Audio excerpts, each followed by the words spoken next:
There are crimes that capture the public's attention for a moment, a brief, shocking flash in the headlines. And then they slowly fade from memory. But then there are crimes like this one. A murder that refuses to disappear. A case that remains open, not because of steady progress, but because of the haunting echo of unanswered questions. This is the story of a killing that became a ghost, forever lingering in the town where it happened. Our story begins in a quiet, unassuming town in the UK. This was a place where life felt predictable, almost mundane. People followed their routines with a comfortable sense of rhythm. Danger was something you read about in the news, something that happened elsewhere to other people. Here, neighbors exchanged brief, polite greetings over garden fences. Streets grew quiet and still as dusk settled in. Nothing about this place suggested it would become the setting of an infamous, unsolved murder, until one day it did. The victim wasn't a public figure or a recluse. They were part of the ordinary fabric of daily life, someone you'd see at the local shop, someone you'd pass on the street. Not isolated, not controversial, just a familiar face in the crowd. They had a routine, a steady pattern to their days that was known to those around them. They had friends, colleagues, and family who expected to see them again tomorrow and the day after that. No one could have imagined that those simple expectations would be so brutally shattered. On the day of the murder, everything appeared entirely normal. The morning unfolded just like any other. The victim went about their day, following their usual schedule. They spoke with people they knew, people they trusted.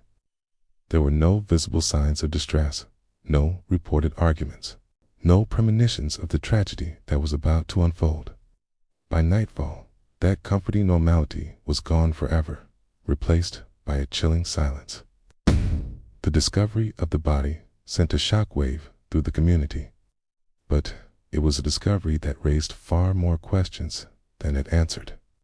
The location itself was perplexing. It suggested the victim had not been taken there by force.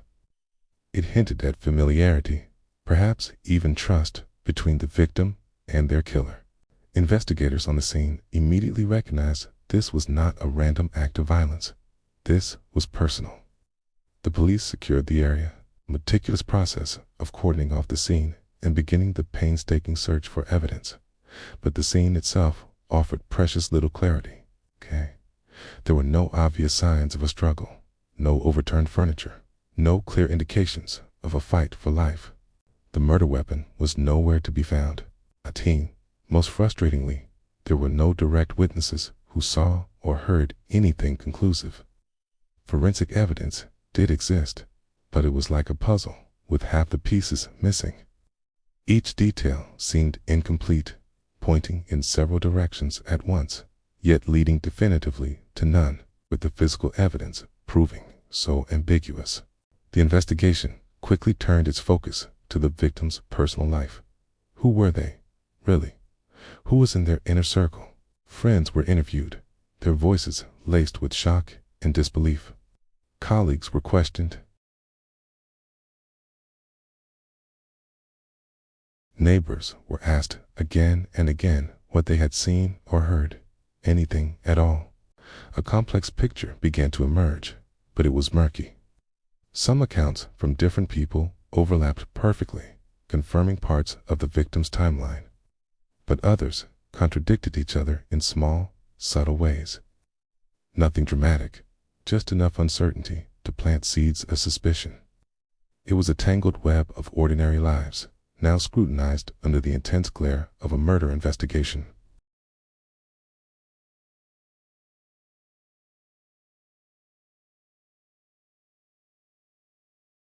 But behind closed doors, investigators looked at them very closely.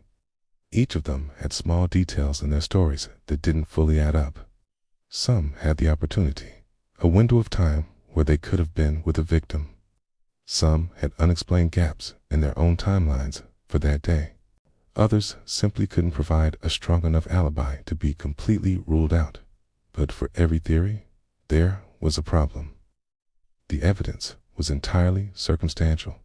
Possible motive here, a suspicious timeline there, but nothing concrete. No fingerprint, no DNA, no confession, and circumstantial evidence, no matter how suggestive, was simply not enough to secure a conviction. Its burden of proof is high for a reason, and in this case, the police couldn't meet it.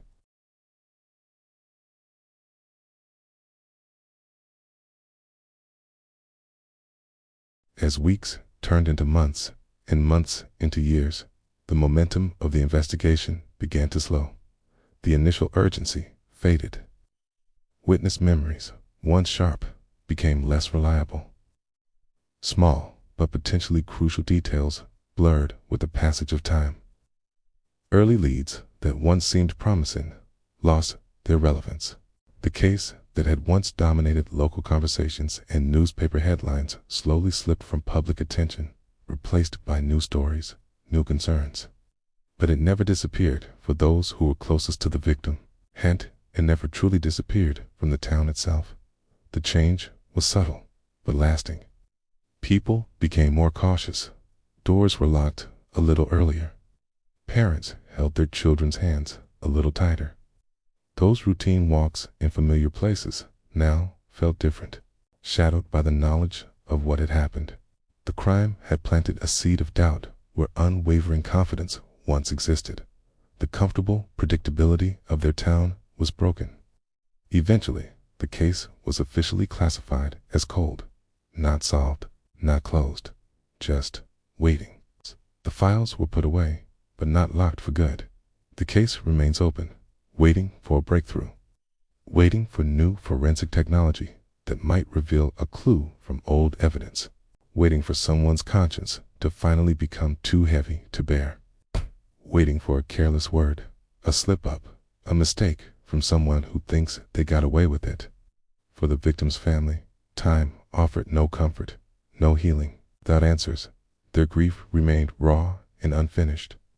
How can you mourn properly when you don't know why your loved one was taken from you?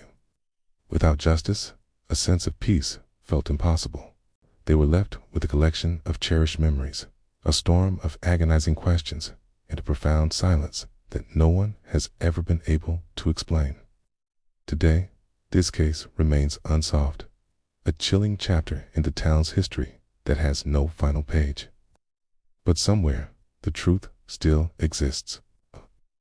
It exists in a memory that hasn't been shared, in a detail that was overlooked all those years ago. It exists in a dark secret that someone has carried silently for years. Until that truth is finally revealed, this case stands as a stark and haunting reminder. A reminder that some murders do not end with dramatic arrests and courtroom trials, that some stories do not end with closure, and that some questions are left behind in the dark, waiting and waiting to be answered. Thank you for watching. If you found this story compelling, please consider subscribing for more deep dives into cases that deserve to be remembered.